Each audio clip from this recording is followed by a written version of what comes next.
Hello everybody and welcome back to another video, as today we got the very first episode of a Payton on the Radio podcast, or the revival of the series, and I got my man Josh Warner with me today, who, if you guys don't know him, he was the man who was in a lot of my streams last year throughout the playoffs when the Edmonton Oilers were going up against the Flames and the Colorado Avalanche, and the horror stories that we got to see against the Avs. But he'll be joining me for this amazing podcast for the very first episode, as we're going to be doing a preview into the Western Conference, talking about both divisions, our predictions of what will happen, and all that sort of stuff. So welcome in, Josh, and how you doing today, buddy? Pretty good, pretty good. I am feeling exhausted. The school has taken a bit of a beating on me, but other than that, I'm feeling pretty good. Excited for hockey to finally be back. Excited to be able to jump into the new season. It's an exciting time. This is going to be a very interesting season. I think we're in for some wild stuff. I think so too. I think this year will be very interesting. It's going to be a really exciting season, what we're going to be able to see this year. We're going to do a few things before we talk about, the predictions and all that, and we'll talk about what will happen in the Pacific Division. That'll be the very first topic that we get into this episode. But before we really get into talking about everything, I'd like to just say, if you guys are new to the channel, make sure to hit that subscribe button and hit that like button as well. And if you'd like to become a member today, click down that join tab there. We got some amazing membership tiers, and plus you get early content as well, and you might even get to watch the podcast a little bit earlier as well. And make sure to go check out my man Josh. His link will be down in the description below. So let's get into I want to talk about a few things before we jump into talking about predictions. And cap space is going to be moving up exponentially over the next few years. It'll be moving up once more by 1 mil, and then it'll be increasing by 9 million, which is just absolutely incredible. Which I gotta say, for us Oilers fans, between me and Josh, this is an incredibly good sign, especially with Draisaitl and McDavid's contracts going to be expiring here in 3 or 4 years, where the cap is going to be going up exponentially. That is just amazing news for us. It is about as beautiful as timing as we could possibly get. I think if I'm not mistaken, and I might be wrong on this, there's like, out of the 4 years outlined, there's two big jumps. One of them comes in Draisaitl's year, the other one comes in McDavid's contract year. Yeah. So you're getting these two big bumps up at the exact right timing. Please, no more pandemics. Please, no more. Please no. We don't need any more of those that'll ruin the cap space, because this is like a big growth, and I really, really, really excited to see this exponential growth here very soon for the NHL. So it's really, really exciting. Otherwise, the one other rumor was Jacob Chychrun. His price got lowered, and everybody is on him.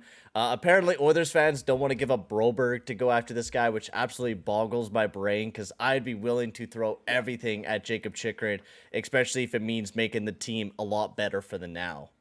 Yeah, I mean, honestly, the thing with Chychrun is this. He's only a few years older than Broberg, and he's already significantly farther in development. Like, Chychrun was drafted in 2016, Broberg 2019. That's a 3-year difference. And Chychrun's playing on a struggling team who's showing some really good underlying numbers. If he was actually on a good, offensively productive team, you would see Chychrun numbers even raise even more.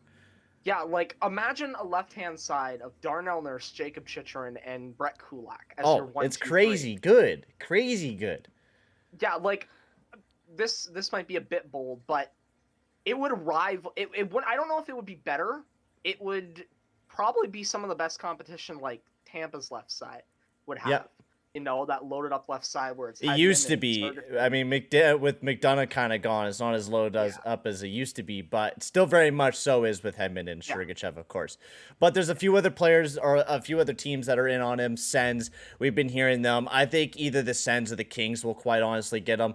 I would love the Oilers, for myself, to see him be in an Edmonton Oilers uniform, but it's a very, very far reach that we might actually be able to possibly get a guy like that. The Blues are in on him too. The Leafs are also in on him, which I don't know why the Leafs would. I like Muzzin, I like Sandin and Liljegren right now. I don't know why they particularly need Jacob Chychrun in this situation. I mean, when it comes to the Leafs, I think the reason they're in on him is because they're in on everyone. Like, you hear their name brought up with the majority of players. Yeah, like Kane and Chychrun, and yeah, it's always that case. Yeah, it's just the Leafs effect. It's loud hockey market being like, "Hey, what about this guy?" And then everyone's like, "Ooh, yes, this guy." Mm-hmm. News. Yeah, right. News. So let's get into talking about what is going to happen this year. Let's talk about the season preview here for the Western Conference, which I'm very, very excited to talk about it with Josh because we haven't talked since last year. So we haven't really got to talk about all the big offseason moves that went around in the NHL. So I'm pretty pumped up about this. So let's get into the very first team, and we're going to talk about the Pacific Division. Now, the way that we're going to be doing this video is we're going to be doing in alphabetical order. So, of course, we're going to start off with the Anaheim Ducks in the Pacific Division. And when we talk about this team, we're going to be slotting them where we're going to be slotting them in the Pacific Division. And we're going to talk about breakout players who we think got like really good pickups, whatever it may be, and their tactic of winning, or if they should just lose this upcoming season. So I'm very excited to get into this. So let's just jump right into talking about the Anaheim Ducks, who made some pretty big moves. They got Ryan Strome. They picked up John Klingberg on a one-year deal too, and you're going to be seeing the development of Trevor Zegras, who got absolutely nailed in that other game. And I don't know why we've been seeing killer hits in the fucking preseason. It's so irritating. Like, why do we have 8 games, and why do we have players killing each other out there during preseason? This is Yeah, ridiculous. I don't get that. Like that was I saw the hit. That was brutal. For Zegras. I just Oh, brutal. like I don't know. I mean, it doesn't make sense. It doesn't. Like It really and doesn't. same with the preseason games as well. There should not be 8. Like and also I know there's a lot of players in all these teams, but like those split squad games as well. I Mm-hmm. don't I don't get them either. Like, oh, we're gonna have these two teams play each other twice in one day. 2 games for the price of one. Yeah, we'll air these 2 games on national TV because it's really entertaining to see split squads face each other. Yeah, Yeah. just love it. So let's talk about the Ducks. Now, for me, I really enjoyed their offseason. I thought the Kulikov pickup that they got in that trade, which they got him for free. I mean, you really can't go Yeah. wrong with getting a great, amazing defenseman. And we know Kulikov was really good in the Minnesota Wild. He was pretty good with the Edmonton Oilers as well. This is a really good pickup, a guy that you could throw alongside of Jamie Drysdale. Mason McTavish has another year of development, which I think he'll be absolutely amazing this upcoming season. So for me, quite honestly, I think I'm going to place the Anaheim Ducks in that 6th spot. I still don't see him as a playoff team. And in this division, quite honestly, is one of the harder divisions to Yes. cover as well. So I'm It's putting the Anaheim Ducks so at 6th. so firstly, to add to that point, the Pacific Division is so stupid because Oh my there God. are there are arguably you can argue, at least for me, there are 7 teams that I could see somehow like being in the top 5 of this division. Like that's how all over the place I see it being. Yeah, that's like Um I was even looking at the Kraken. I'm like, man, I could see this team playing a lot better. Of course, I put them pretty low down because I did not yeah. like their goaltending. That was the biggest concern for me, and their defensive core. But their forward Yeah. core is like loaded. Yeah. Uh, so when it comes to Anaheim, for me, I look at the goaltending. John Gibson, when he's on, is one of the best goalies in the league. I do have questions about consistency because, there were times he struggled last year. Defensively, I'm looking at Jamie Drysdale to have a bit of a nice, breakout year for himself. John Klingberg, that's a big pickup for them. Hmm. Forward core, Zegras is going to get better. Mason McTavish, former Peterborough Pete, he's always been great. He did a lot last year. It's Olympics, World Juniors twice. Technically, he was selected to Yeah. the World Junior team. Got some NHL experience in. I think that we're looking at a pretty good rookie year for him. I'm going to agree with you and have the Anaheim Ducks placed at 6th, just because I feel all around they don't. I don't think that they have enough to push higher than that. I feel like they just need a bit more development from their young guys. Yeah. But I think that they have something really good for the future built here in Anaheim. Well, and that was the thing last year that we seen with the Ducks. They played really, really good right off the get go, and then they kind of like slowed really down near the end of the season. So I think that inexperience will still show throughout their roster this upcoming season. But I believe like this might be the last season that you see the Anaheim Ducks not being in the playoffs because they made some really good pickups this year. You're going to see more development in Drysdale and more development in McTavish and Zegras, Troy Terry. There's a lot of guys that are going to develop. So I guess we'll jump right into it. Who do you think is their breakout player for this year? Um, it's a really tough argument to make. I'm a firm believer in Mason McTavish. Like I'm really high on this kid. I think that in the right situation, he has the ability to come in and put up that 20 or 25 goal type Oh yeah. season. And I think that for me anyways, he's the no-brainer pick for the breakout player on this team. And I do agree with you on that. For me, I was looking at like for me when I was looking at breakout players, I was looking at players who are on the cusp of something. Mason McTavish, definitely, I totally agree with you. He's definitely on that breakout player type of category. But I'm gonna pick somebody that's kind of off the board. Isaac Ludestrom. If you're a fantasy guy, I would definitely go after this guy. He had amazing finishing ability, just doesn't generate a whole lot of offense. But this guy put up 30 points last year. If he's able to kind of generate a lot more offense, and the way that his analytics look, he could finish. He's an amazing finisher, but when it comes to him generating the offense, he doesn't do so great at it. But I think this year, Ludestrom will be a really big player for the Anaheim Ducks, especially if he's able to get that offense going. The Anaheim Ducks can have a third line that is really offensively going, and I think that could be really big for the Ducks as well. Yep. Yeah, I mean Isaac Lundstrom, former first round pick, I think he has the tools. We'll see if he can put it together because I feel he's had good stretches in his career before, Mm-hmm. but it's been consistency that's Yeah, been his issue. So if he that can that kind of just that yeah, has been the biggest problem. if he can piece it together, I think that they have a good player on their hands in him. Oh, without a doubt. So we'll move on to the next team, which we got a lot of moves to talk about, and this is the Calgary Flames, the team who lost to the Edmonton Oilers in the second round of last year.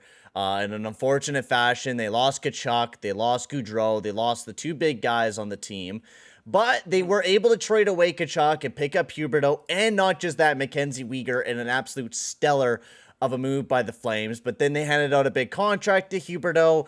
They also handed out a big contract to Nazem Kadri. There's tons of stuff to talk about with this team and kind of the mystery with the Calgary Flames.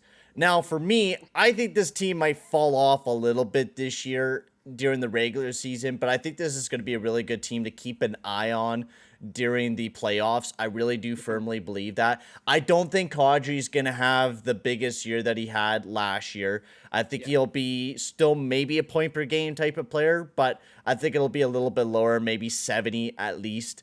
Yeah. But I think Huberdeau is still going to have a pretty good year. Their defensive core is stellar. They have Jacob Markstrom. There's a lot to like about this Calgary Flames team. And honestly, what do you think of the moves that they made? Were you a big fan of them? Did you like the Huberdeau Kadri pickup? And same with Mackenzie Weegar. So I liked, for the most part, I liked what the Calgary Flames did this year. I mean, it's obviously a rough situation having to trade away Matthew Tkachuk, but Yeah, being able to pick up Jonathan Huberdeau and Mackenzie Weegar in the same you trade can't complain about it. and a first round pick. I know the first round pick doesn't mean a lot, but still, it's a first round pick. They did phenomenal on that trade. Picking up Nazem Kadri to replace Johnny Gaudreau. It is a bit of a decrease, and I am on the same mindset with you of the idea of Kadri falling off a bit. I think the 70-point range is a good place to put him at. Maybe I think like a 30 to 35 goal type campaign for him. Mm-hmm. You know, stuff he's proven he can do. I think that's what we're looking at here. Yeah, I mean, this team, it's really hard to predict how good they're going to be just because of how much the high end parts of their core have changed. Yeah, that's the Over biggest the thing. summer.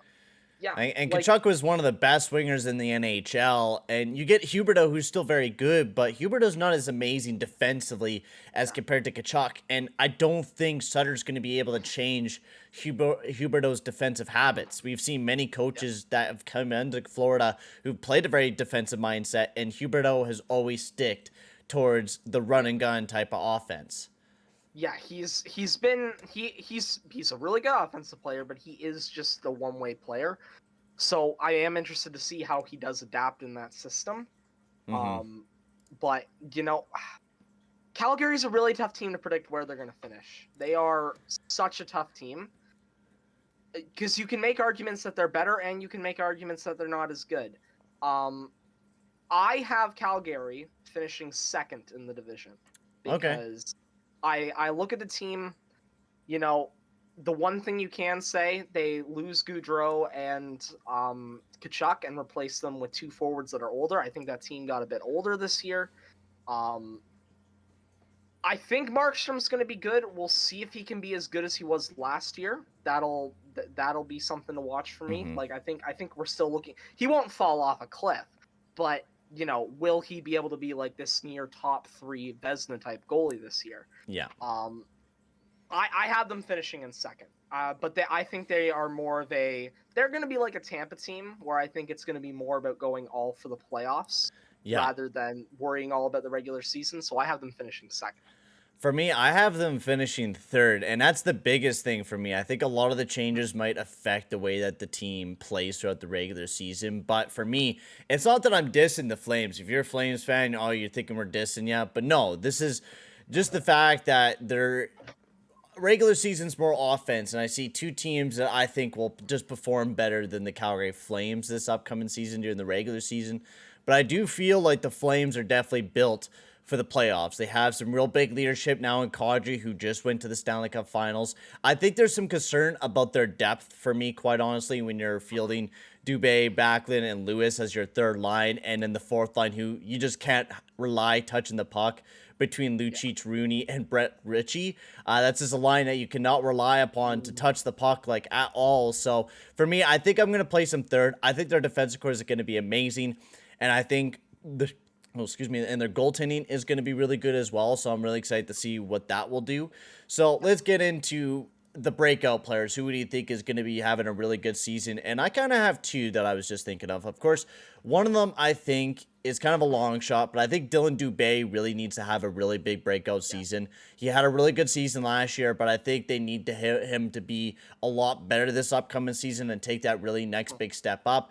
It could even be Jacob Peltier as well, taking a big step up, because I think they do need a second line guy to help them a little bit with the Mangiapane Kadri line. And also Tyler Toffoli as well. I think with Tyler Toffoli playing alongside of a guy like Huberdeau, I think Tyler Toffoli can just get dished that puck and he could just shoot in the back of the net.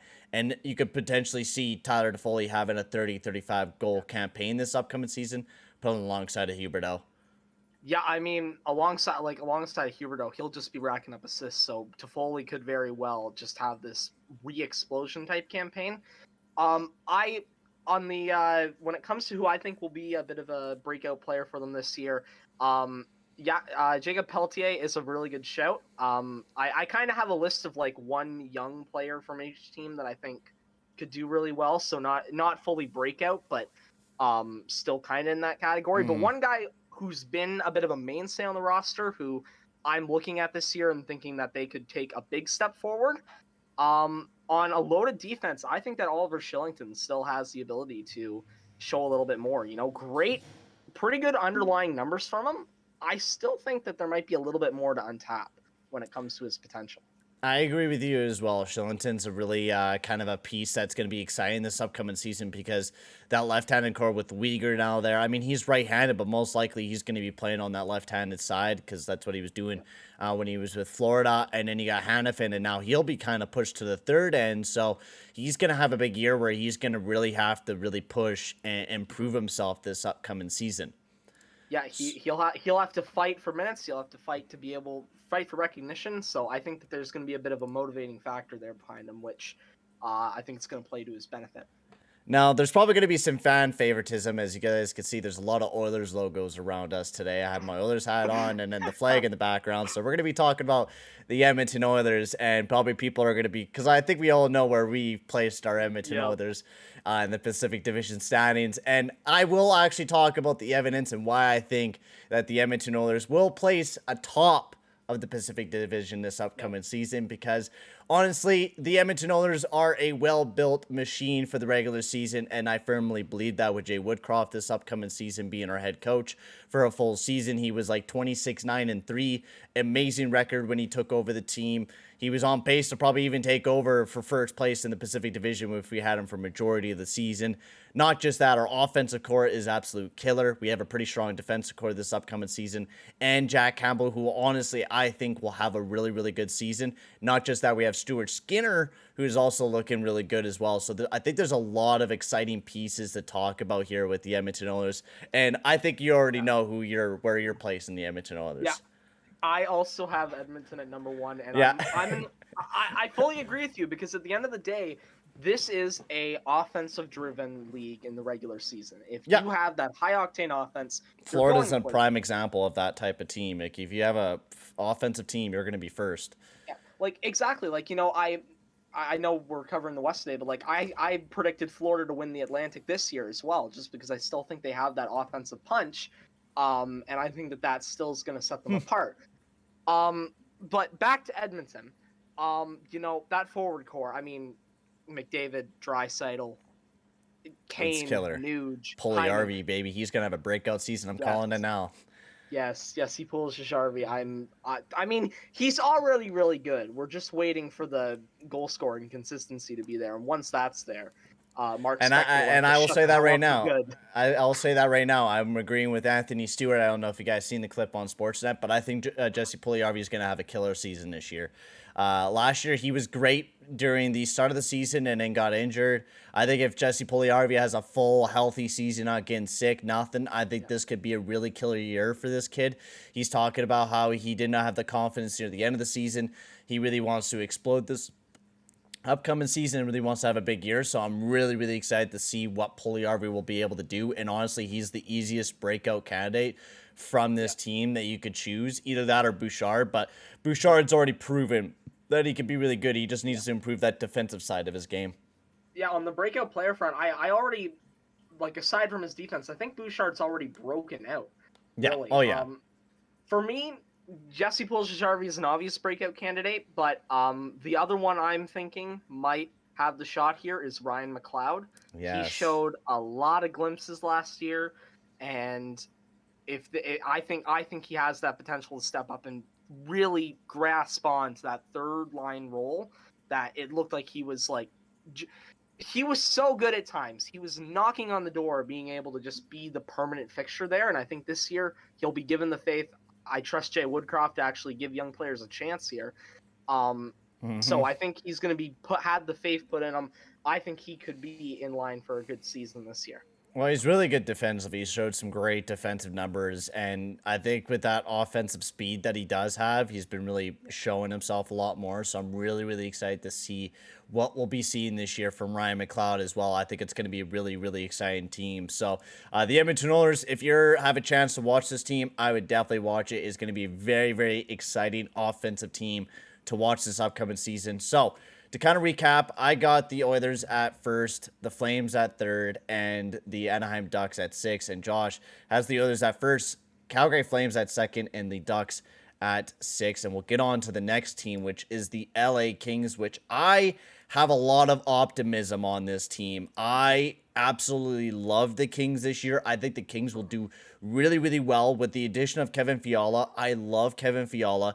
This is a guy that, the Kings needed. They needed another guy who could score them a lot of goals. Now you have 3 big goal scorers in Kempe, Fiala, and now Arvidsson as well. You got a killer core. You're going to be seeing more development from Kiliev and Byfield, maybe even Velarde. The defense core is really solid with Dursey being back there, who really looked really good. Matt Roy, Doughty, Anderson, maybe even Brant Clark this upcoming season. There's a lot to like about the LA Kings. And what do you think of their moves? Are you going to see more of improvement from Trevor Morrow? And what do you think of their pickup on Kevin Fiala?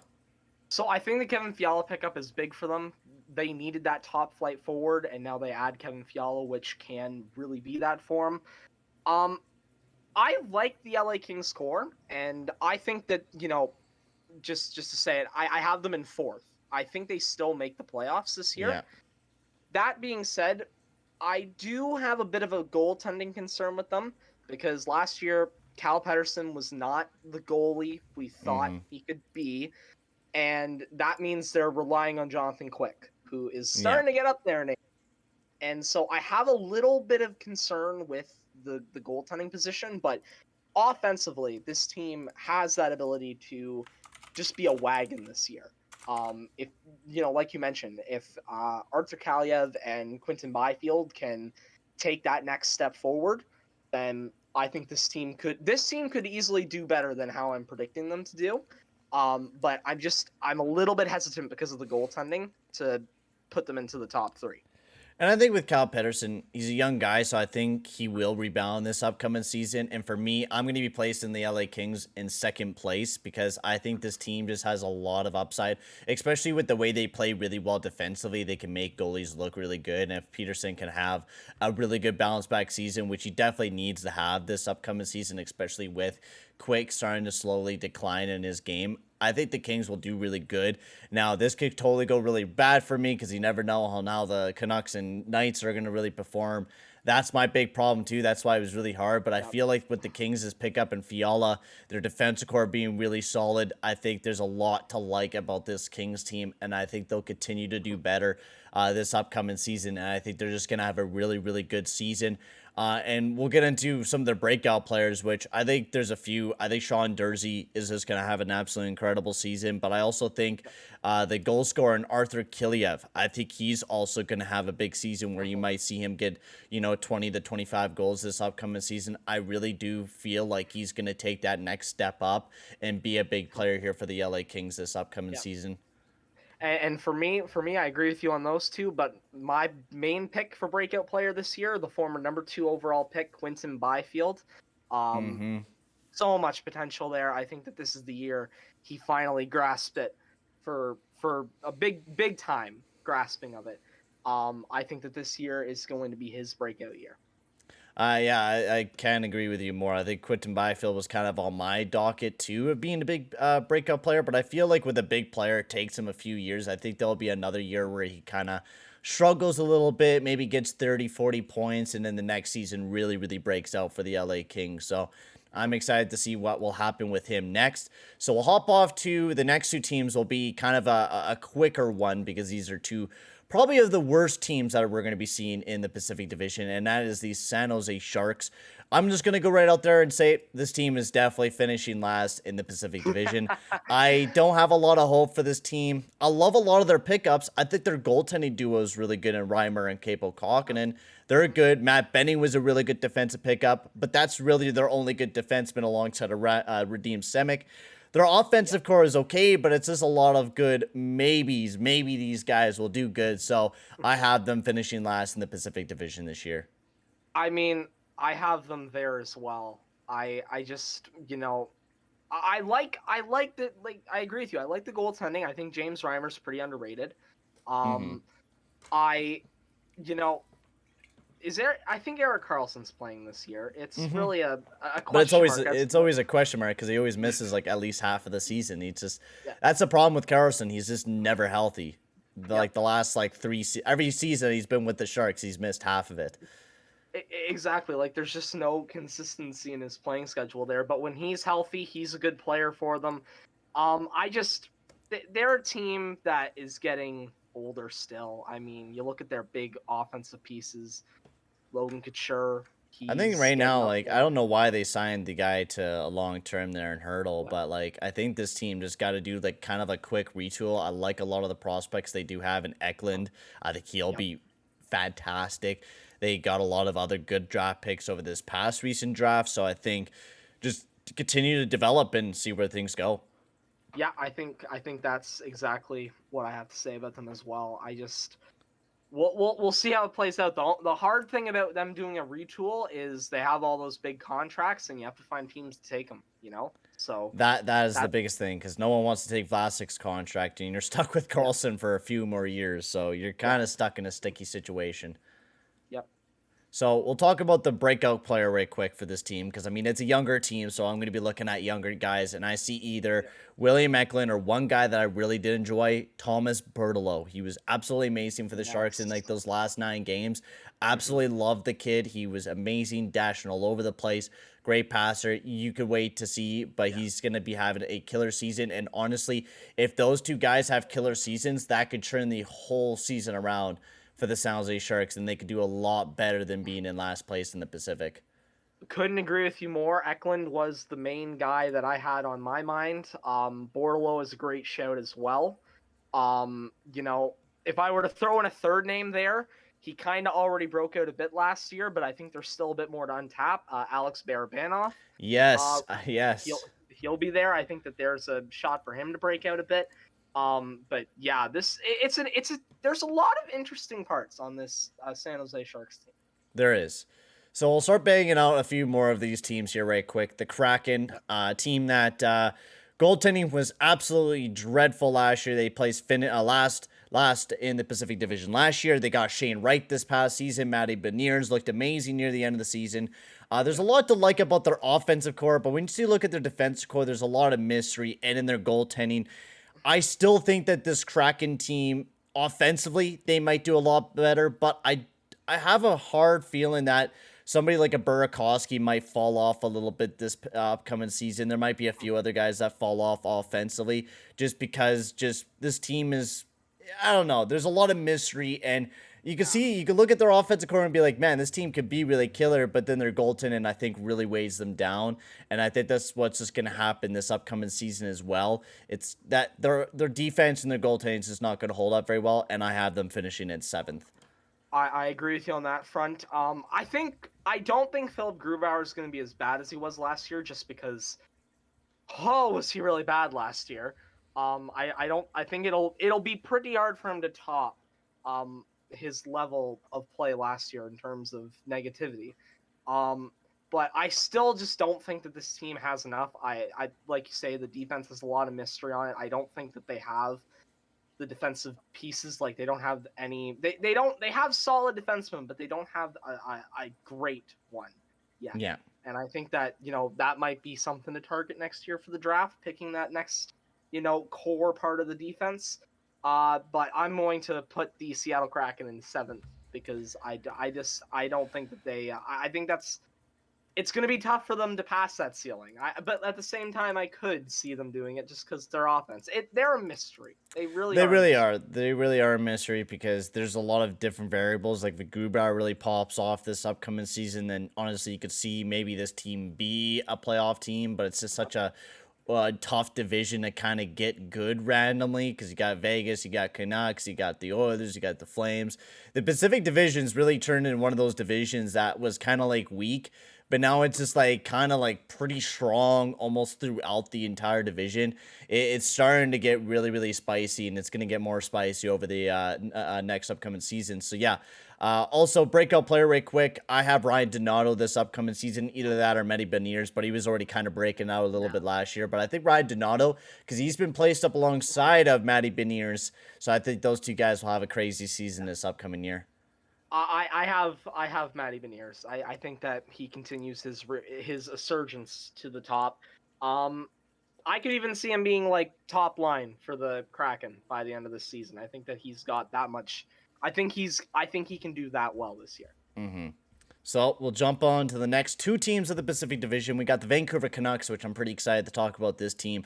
A team who I absolutely love their offense, but their defense is absolutely dreadful still. Ah, Absolutely dreadful. I do not like what they got, but the biggest thing is they got Thatcher Demko, who is an absolute wall, and people are talking about him massively right now. People are Yep. thinking this guy is going to be a Vezina candidate this year, and I think I'm going to ride upon that flow as well because I've been always a really big fan of Thatcher Demko. But then also, we've been watching clips of Andrei Kuzmenko, and he's been making kind of a difference in the preseason. Now, Yep. it is just the preseason. We cannot take this stuff literally because Mm. I'm pretty sure we seen Vadim Shipachayev when he played with the Vegas Golden Knights Yep. blow up in the preseason and then absolutely did nothing during the regular season. So I think we got to take these with a little bit of a grain of salt as well. But if Kuzmenko is who he is, I mean, you got Mikheyev, you got Pedersen, who I think is the breakout player this year as well. Then you got Garland. You just got a lot of good players there in the Vancouver Canucks who I think will make this team a playoff team again. And I feel bad for Besser too. He keeps getting injured. I had another hand injury for that man. Is he never not going to hit his full potential? Like, I feel so bad for the guy, but I have the Canucks placing in third in fourth, I meant this year. I have the Vancouver Canucks in fifth. That defense is oh so shaky. It is. I have a lot of concerns about it. The forward core it has so much potential there. You're looking at a guy like Pedersen to really re-explode this year. It feels like he's been quiet for the past couple of seasons. To jump to breakout player very quickly, I have Vasily Podkolzin because Oh, yeah. I think, last year he had a bit of a meh start to his career, but I think this season he can take that step forward and jump up. And if he can be a key offensive contributor for the Canucks, or at least an impact player for them, I think that could go a long way. Their forward core is loaded. Thatcher Demko, I can get behind the Vezina idea for him because I think that man. And that's the only reason why I placed them higher than Vegas this upcoming season because of Demko. Not only do I think that he will do good, I think that the only way this team, won't allow 7 goals a game is because he'll have to do good. If he's not doing good, this team in their own end looks rough. But yeah, I have them at fifth. I think that they could be solid, but I don't know if they can outpace the other teams ahead of them. See, this is where I think this team could be really, really good this year. Bruce Boudreau kind of like energized the team. A lot of people are having a lot of big hype on Pedersen. And honestly, we have always seen offensive kind of wins games during the regular season. And I think we're definitely going to be seeing that a lot with the Vancouver Canucks this upcoming season, where they're going to use their speed. And not just that, Ekman Larson did have kind of a bounce back season last year. And if he could continue to kind of bounce back to a half decent game, he could look quite good. And Quinn Hughes as well. That's a big guy as well. If he could really improve his defensive game this upcoming season, that could be a big hit to the team as well. That could be a really big boost to them as well. So we'll get on to the last team where I have this team placed at fifth because I just don't have a lot of belief right now in the Vegas Golden Knights. I think there's a lot to concern, but I do like a lot of their guys. Jack Eichel, I think, is going to have a big season this year, but they need to have bounce back seasons from both William Karlsson and Riley Smith didn't do too bad, but they definitely need to have a big bounce back season from William Karlsson this upcoming season. And the goaltending is just absolutely abysmal with Aiden Hill and Logan Thompson as their 2 goaltenders right now. It is not what you wanted to see, as Robin Lehner is going to be missing throughout this entire season. So there's a lot to be concerned about here with the Vegas Golden Knights, but there's a lot to be excited about because this team could totally just surprise us all with the Bruce Cassidy, now their head coach. This team could totally take us by surprise and really take over the top of the Pacific Division. But for me, I really don't see it happening. When it comes to their goaltending, I will fully admit it's shaky, but I am a believer in Logan Thompson. This dude won AHL Goalie of the Year a couple years ago. He showed a lot of promise this past year. I do agree. In his limited time. I don't know if he'll be perfect, but I think that he could be serviceable. If this team can get the offensive production out of Stone and Eichel and even Pietrangelo on the back end, and if they can just keep the drama, I wouldn't even say to like a 0. If they can just keep the drama to like a light 6 even, I feel like they could be a really good team. But it's just, I think that locker room, like, they could be so good, especially with Bruce Cassidy as their coach, because I really like his Oh, I coaching think so tactics. too. That's the problem that I was having. Like this team could Yeah, be top of the division or they could be not. yeah. I think their downfall rests completely on the culture, and if because I feel like they're almost like a ticking time bomb in a way. One more thing goes wrong, and that whole thing's just going to hell. Yeah. Like it might really just be that way with them. I have them at third. We'll see how that holds up as the season goes on.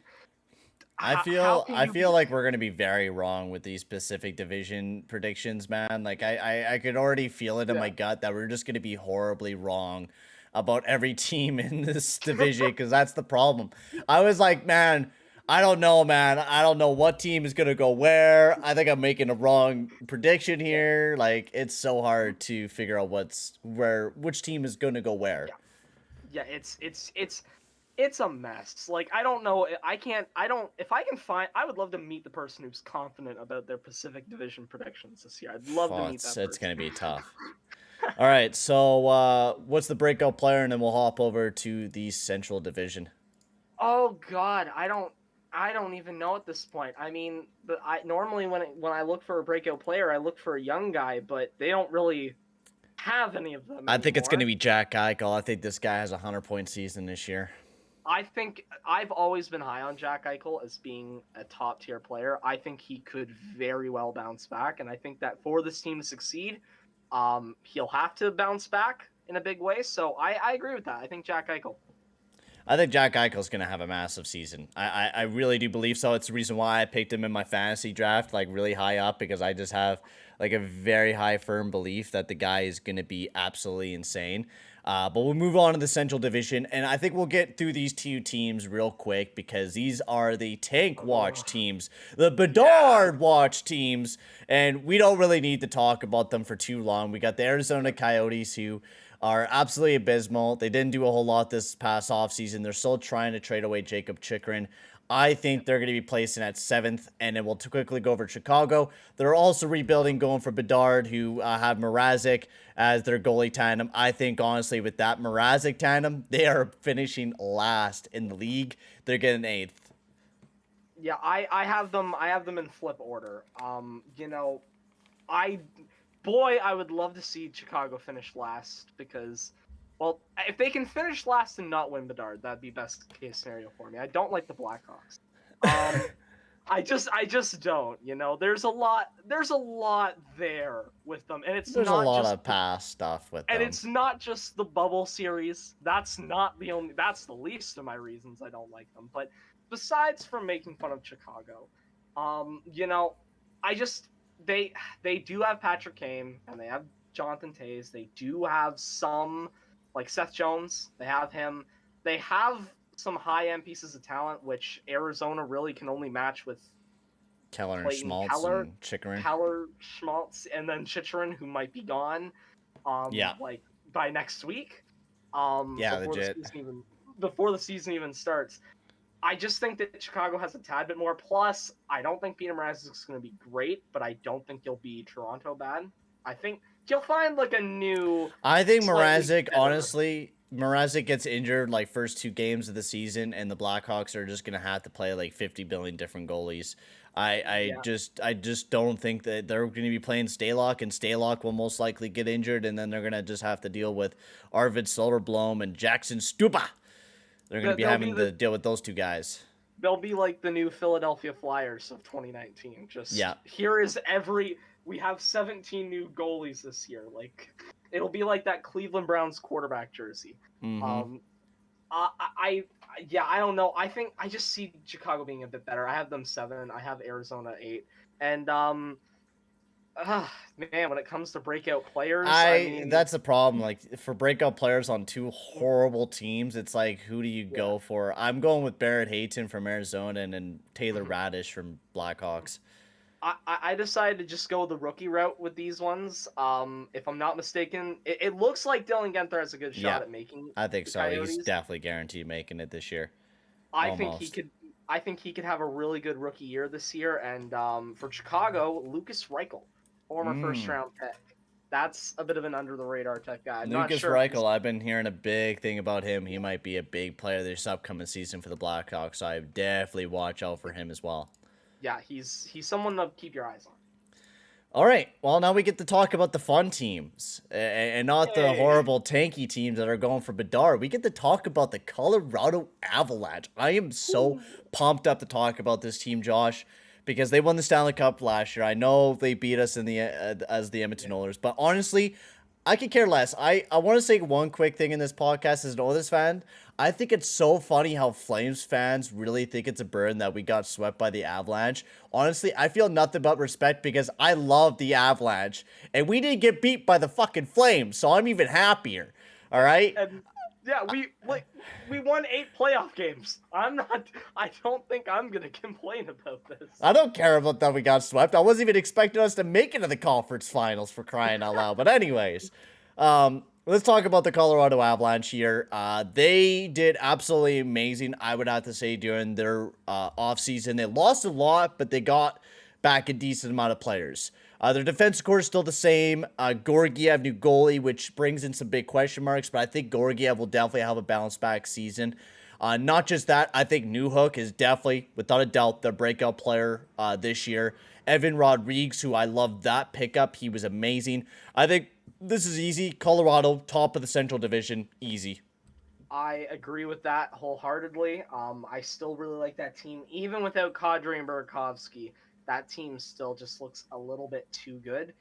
Alex Newhook's a guy on my list for breakout player. Another guy, again, I'm not sure if this guy's making the team, but another guy who I think if he did make the team, I've heard a lot about.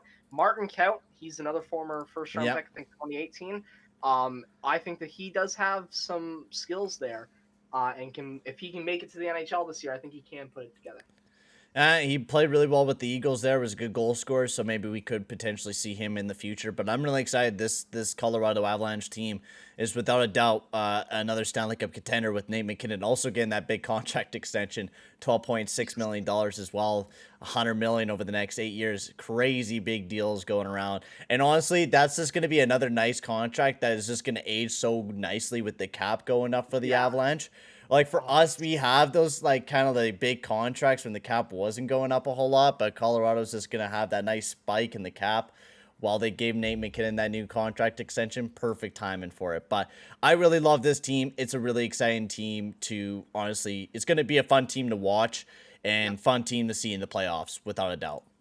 Yep, high octane this year. High octane. So we'll move into the old owner and old GM here with the Dallas Stars, who firmly believe that locking up young players to big contracts is a bad idea. It's better worth signing older players to bigger contracts, which is just absolutely moronic, as for some reason the Dallas Stars still have not signed Jason Robertson, and this team I have no high hopes for this regular season.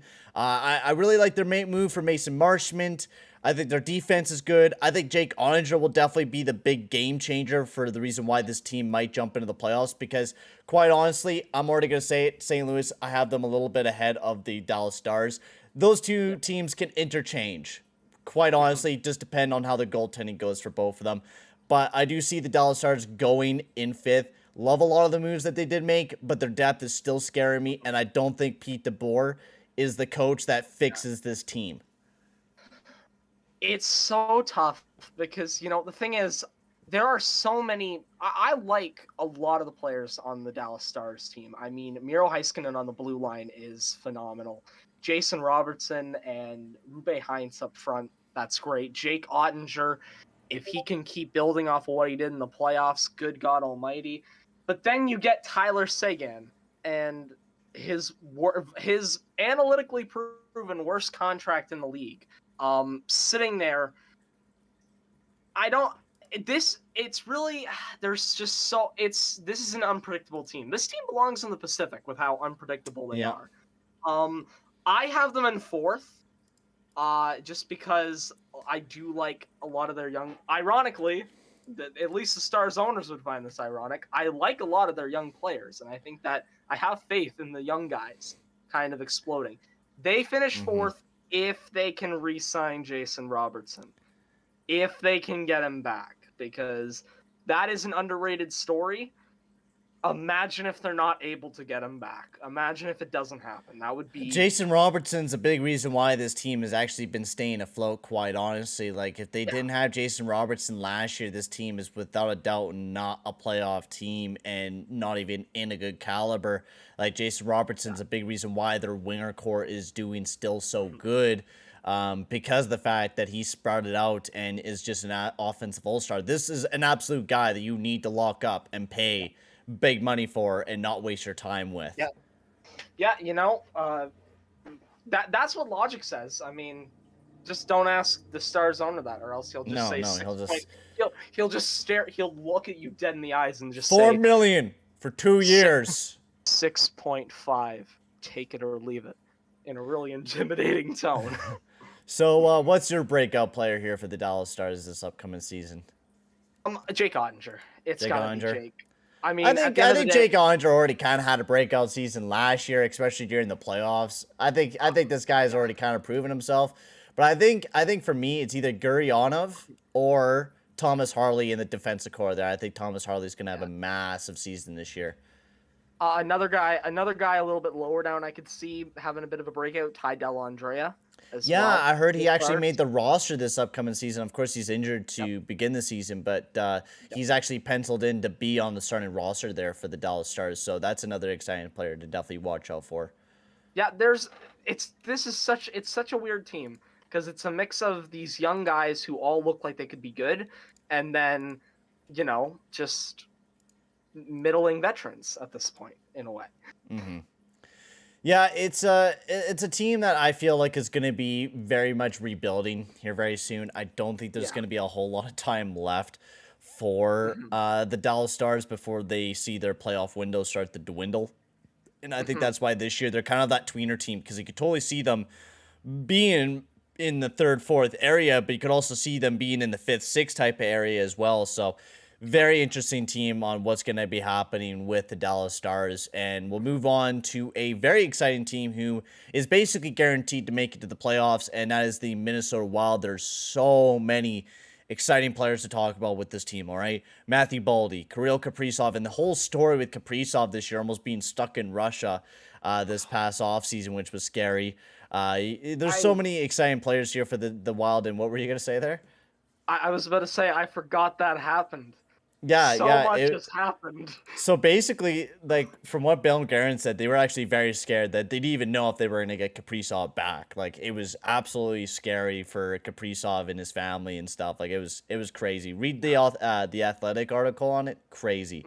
Anyways, I think this Minnesota Wild team, I really love the moves that they did do. They're playing up against the cap really tight, especially with the two ballots that they have. But with Fleury coming back this year, and then the young Philip Gustafsson, who I think was an amazing pickup, I'm really excited to see what he'll be able to do in the Wild. Their offensive core is amazing. Defense is amazing. I think this Minnesota Wild team could place up in third. I do have a team that's higher up than them, because I think the team I placed higher up than them is going to be a lot better than the Wild, but I still do believe the Wild is going to be very much a big, tough team this upcoming season. I agree with you. Minnesota in third. I have it a bit of a closer situation. I think they really could finish second. I love that forward core, and there's another guy who I'm about to mention here for my breakout player who I think could really add to that. But like, you already got Kaprizov, you got Boldy, you have Zuccarello, Joel Eriksson Ek. That forward core, there is a very good base there. And then the defensive core, led by Jared Spurgeon, Matt Dumba's still on that team, Jonas Brodin, very underrated. Goaltending, we'll see. I don't know how much faith I have in Marc-Andre Fleury at the current moment, but that could change quickly. He did struggle at times last year, but if he can, play well enough, and I think, like you said, Philip Gustafsson, as his partner in crime, I think that could be a pretty good situation for the Minnesota Wild. I think so too. It's going to be a really exciting team to kind of just watch and see what happens this upcoming season. But it's very, very close that they could make it to the second. But I do Yeah. see them placing in third. And we'll talk about the team that I have placed higher than them, and that is the Nashville Predators. I absolutely love this team. All right. There's a lot of players that I think will blow up this year. I think Tomasino will have a really good breakout season. I think Cody Glass, I think you're going to start seeing him a lot more this year. They picked up Neo Niederreiter. Their top six is looking really good. You might even see a better year out of Tolvainen. Their defensive core is absolute stacked with Yossi, Ekholm, and McDonough up their left side. And not just that, UC Saros as well. I think this Nashville Predators team, if they had Saros in their net during the playoffs, would have definitely pushed the Predators a little, or the Avalanche a little bit more. So I have the Preds placed in second in the Central Division this upcoming year. This is tough. I'm now looking at my list. Ah, man. I think I slept on Nashville a bit because you're right. They did make a lot of good moves to get better. That defense, the left-hand side looks really good. You can honestly make it. They pretty much just took Ryan McDonough, used Matthias Ekholm as their Mikhail Sergachev, Roman Yeah, Josi as their Victor Hedman, and redid what Tampa did. yeah. I And not feel just like, that, the right side is killer too with Fabro yeah. and Carrier. Oh god, and like the one concern I have with them is I'm center position is something I'm worried about Mm-hmm. because Matt Duchene and Ryan Johansson had good years last year compared to their priors, but I think Duchesne continues. Johansson's kind of the question mark. yeah, I had them at 5th originally, Woo. on my list.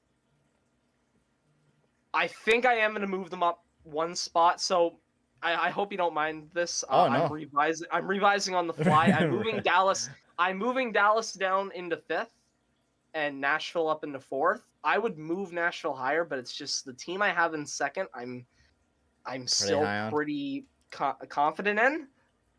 So I'm gonna put Nashville in 4th, but I would not be surprised if they surpass that. And now breakout players, I have Tom Messino and Cody Glass. I think Cody Glass is just on the cusp. He's been really good in the AHL. He just really needs to find that game in the NHL. And Tom Messino played great last year. I think he has another big year this year. What's your I breakout agree. player? Tomansinu. Yeah, That's my it's guy an on easy this. one. Yeah. He's perfect. I think he'll have a big production season this year. I think he'll take another big step up there for the Preds. As we get into the last two teams, and I'm guessing this is the team you have a lot of hope on. For me, I don't have a lot of hope on the St. Louis Blues. I do like their core. Their offensive core is killer. I like their offensive core. But then I look at their defensive core, and I'm not a big fan of Letty and Pareko or Krug and Falk. I'm not a big fan of their defensive core. And I think Bennington is still very much a question mark on a team who got carried big time by Ville Husso last year. I think there's a lot to be concerned about if you're a Blues fan, especially with your defense and the offensive core. And I have the Blues placing in 4th this upcoming season. So 2 through 5 in the Central Division's looking horrible on my predictions now. St. Louis, you know, that goaltending is a question mark. That defense, I mean, I even with the breakout player I have listed for their defense, I don't know if that addresses the need of that blue line. I mean, their big defensive acquisition, or I guess re-signing, was Nick Leddy this year. And yeah. Okay, so we're revising everything. Minnesota. I am so sorry for this. No worries.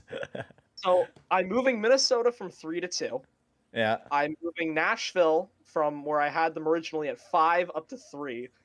Dallas, you get to move down to 5. St. Louis gets to move into 4. That's what I'm doing. And it really could finish anyway. And that's the problem. Like, the Blues could be killer, Bennington could be killer, and like everything could be just fine. But like, that's the problem. Like, Blues' defensive core is a big concern, I think, coming to this upcoming season, and Bennington as well. This really could be heart attack league this year, just because I feel like we have a lot of teams. From what I've noticed, we don't have like we have really good teams. I don't feel like we have as many like elite teams Yeah, as we there's want. just, and I think that's just been the Western Conference always. There's just always like, I mean, Colorado is like one of those teams that, of course, they're going to be first, but like every other team in the Western Conference is like, I could see this team going either way. Yeah, it's really it's flip of the coin at this point, Yeah, really. it really is. So, breakout player, who do you have? You said you had a defenseman, so who's your breakout player for the defensive core? Scott Perenovich is my breakout Oh, player. okay, yeah, I like that one. I think he'll be really sick this year.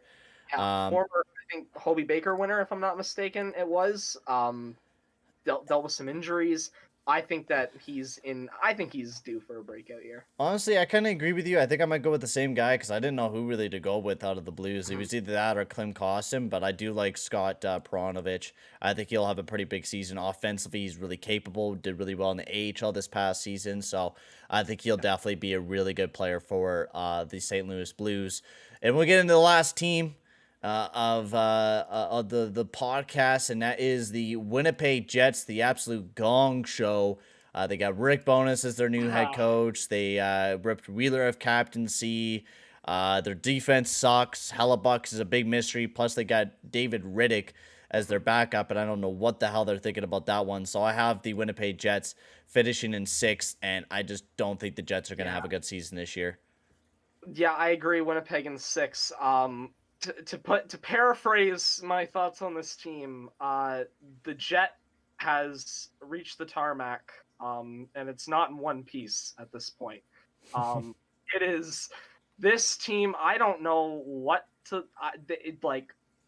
They were already questionable enough because they were a team that needed to address. They needed to do something, and then they did nothing. It feels this off Mm-hmm. season.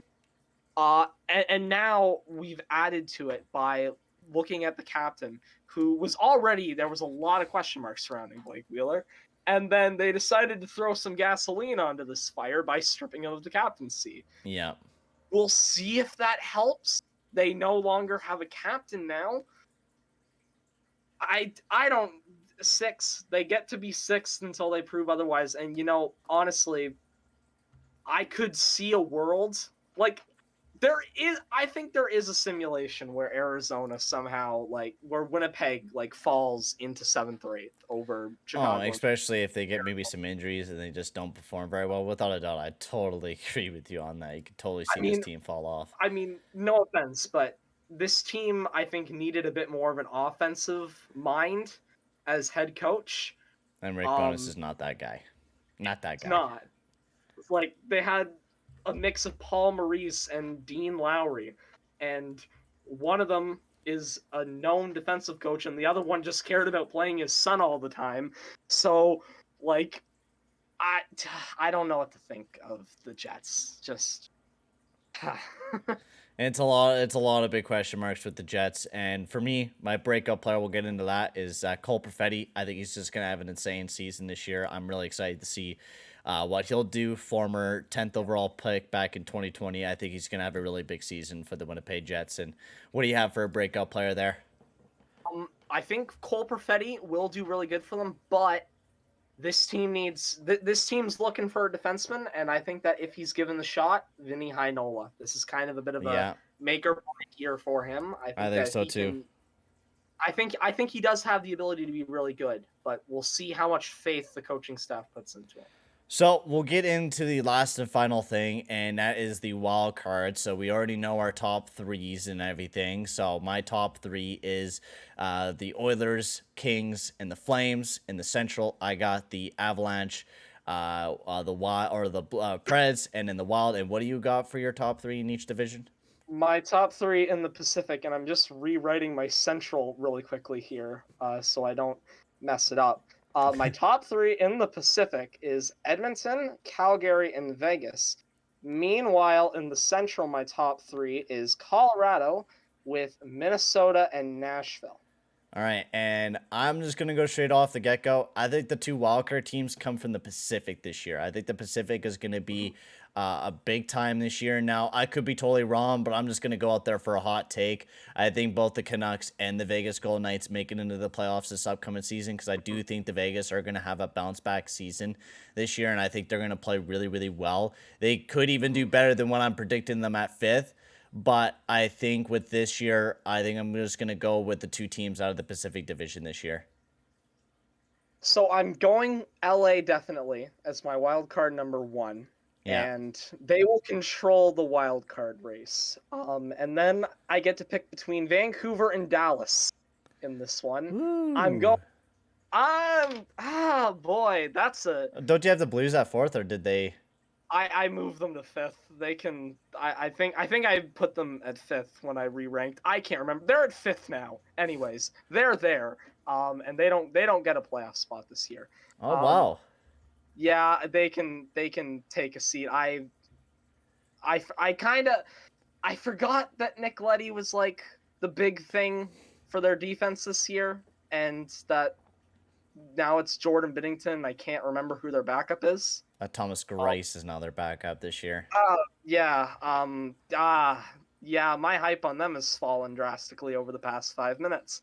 I am going to say Dallas is gonna squeak in. It'll be by 1 point over Vancouver, but I think Dallas just squeaking in. All right, so there's the predictions for the Western Conference.